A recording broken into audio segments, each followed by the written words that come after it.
బాబా చాలీస. సిరిడి వాస సాయి ప్రభు, జగతికి మూలం నీవే ప్రభు. దత్త దిగంబర అవతారం, నీలో సృష్టి వ్యవహారం. త్రిమూర్తి రూపావో సాయి, కరుణించి కాపాడోయి. దర్శనమీయగరావయ్యా, ముక్తికి మార్గం చూపుమయ్యా. నింబ వృక్షపు ఛాయలలో, పకిరి వేషపు దారలలో, కలియుగమంతా వెలిసావు. నింబ వృక్షపు ఛాయలలో, పకీరు వేషపు దారలలో, కలియుగమంతా వెలసితివి. త్యాగం నేర్పితివి. సిరిడి గ్రామం నివాసం, భక్తుల మదిలో నీ రూపం. చాంద్ పటేలును కలుసుకొని, అతని బాధలు తెలుసుకొని, గుర్రపు జాడ తెలిపితివి. పటేలు బాధను తీర్చితివి. వెలిగించావు జ్యోతులను, నీవు ఉపయోగించే జలము.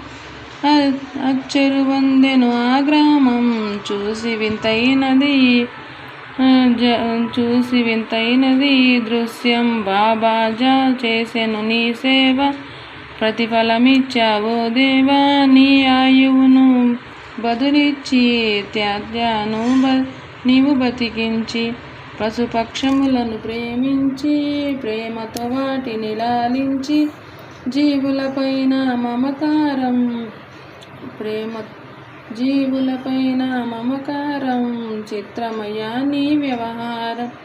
నీ ద్వారములో నిత్యం కొలిచితిని, అభయమునిచ్చి బ్రోచుమయా. ఓ సిరిడి సాదయామయ, ధన్యము ఓ ద్వారకమాయి. నీలో నిలిచెను శ్రీ సాయి, నీదుని మంటల వేడిమికి. పాపము పోవును తాకిడికి, ప్రళయకాలము ఆపితివి. భక్తులను నేను బ్రోచితివి, చేసి మహమ్మరినాశ్ కాపాడే సిరిడి గ్రామం. అగ్నిహోత్రి శాస్త్రికి లీలా మహత్యం చూపితివి.